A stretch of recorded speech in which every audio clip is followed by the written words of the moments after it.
cristalina, dos igarapés, morena Bragantina, linda que tu és, beleza barroca, sorriso na boca, de braços abertos pra me receber.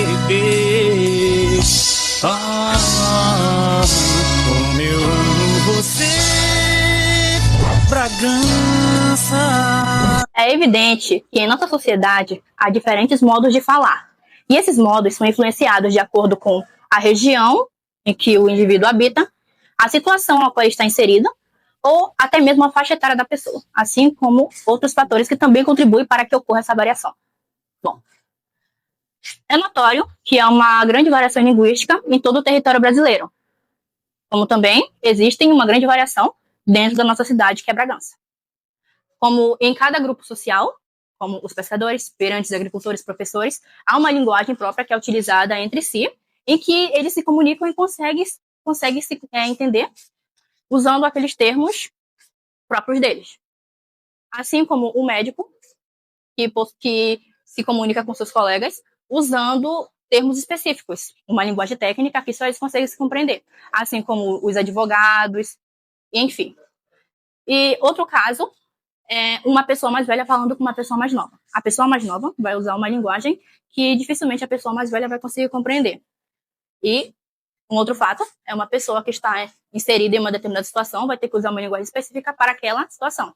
Um exemplo, uma pessoa que está numa roda de amigos vai usar uma linguagem mais descontraída, mais diversificada, mais coloquial, mas se ela estivesse numa entrevista de emprego, teria que usar uma linguagem mais formal, mais delicada, para que ela pudesse comunicar com o entrevistador, sem repassar uma linguagem mais coloquial, e sim uma linguagem mais direta, clara e objetiva.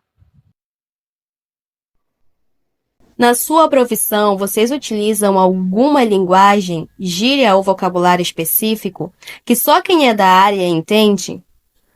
Pode nos dar exemplos? Sim, porque nós precisamos ter essa comunicação, né, do conhecimento que nós temos, do produto no caso que eu trabalho, tanto com o produtor quanto com os clientes. Porque eu preciso saber, né, do produtor como foi fabricado, se ela é natural, se ela foi passada por processo, né, de ralar no catitur, que é um material usado para preparar a massa, para me poder explicar para o cliente na hora da venda. Então é importante termos essa comunicação, porque precisamos explicar para o cliente o produto que a gente está vendendo, né? Para que ele se interesse em levar o produto. Porque nós precisamos passar para o cliente um produto de qualidade, que ele vai ficar satisfeito, né, com o produto que vai levar. Sim, tem uma forma que a gente tem entre si de se comunicar com outro pescador, principalmente se for um parceiro nosso. Se for um parceiro, uma pessoa mais próxima da gente. Porque nós somos muitos pescadores, mas só que nem todos têm uma comunhão conjunta. São poucos, aqueles que têm afinidade um para com o outro. Em específico, eu tenho 2 pessoas que eu trabalho com eles, que quando eu estou numa área que eu encontro uma produção boa de pescado, eu costumo chamar eles. Eu não costumo chamar eles pelo nome deles assim, não. Geralmente eu vou na frequência que a gente tem, eu assobio por ele, eu assobio, eles entendem, e eles já trocam de sinal comigo, para outra frequência a qual ninguém sabe, só a gente sabe. Só eu e eles que sabem, os dois. Aí lá eu passo as informações e a quantidade de peixe que eu matei. Por exemplo, se eu tirei 30 pescados numa posição, eu digo para ele que eu tirei, deu 3 por aqui. E já entende que 3 significa 30. E outras vezes também a gente utiliza de encostar borda com borda, né? E faz sinal para eles. Assim, sinal com a mão mesmo, eles já entendem qual é o canal, a frequência que eles vão passar. E a gente se comunica através disso. Sim, toda profissão ela tem algumas linguagens específicas, são os termos técnicos, né?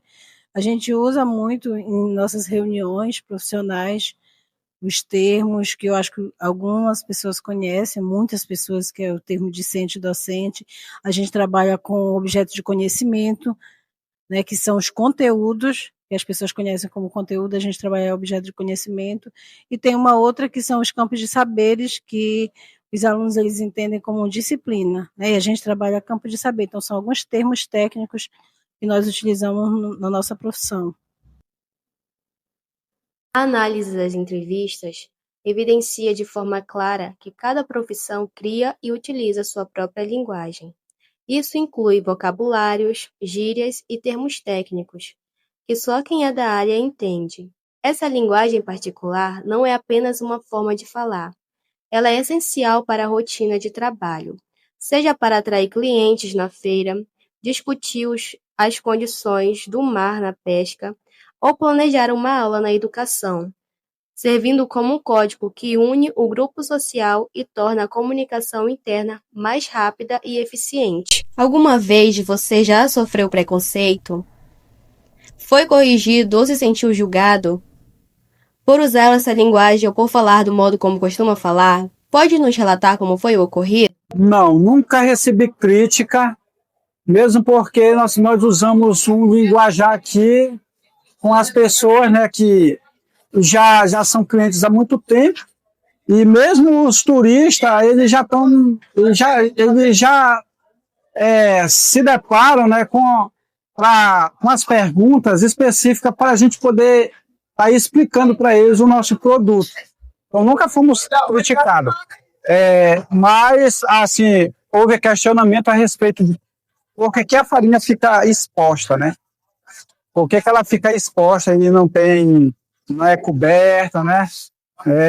Sobre esse questionamento. E o nosso produto fica muito exposto assim, né? Então, foi só um questionamento a respeito. Mesmo porque, se a gente cobre, o cliente diz que a gente não quer vender por causa que está encoberto para que eles não provem. E eles precisam estar expostos para que eles possam provar. Não, até mesmo isso nunca aconteceu, porque muitos usam essa linguagem para se comunicar com outros também, entendeu? E a gente usa essa linguagem geral com as pessoas que a gente tem afinidade e considera lá fora. Não, eu especificamente nunca sofri preconceito por usar esses termos técnicos, porque a gente usa dentro, né, do nosso grupo social, né? E quando a gente usa com os alunos, a gente sempre explica a questão desses termos, o que é que eles significam. Pode ser que com outras pessoas já possam ter havido preconceito, mas em relação a mim, não, justamente porque a gente usa em lugares específicos, em situações específicas. É notável que a totalidade dos entrevistados não experienciou qualquer manifestação de preconceito linguístico. Este achado indica uma forte coesão dentro de seus grupos sociais e contextos de interação, onde o próprio modo de falar de cada um é integralmente respeitado e validado pelo convívio.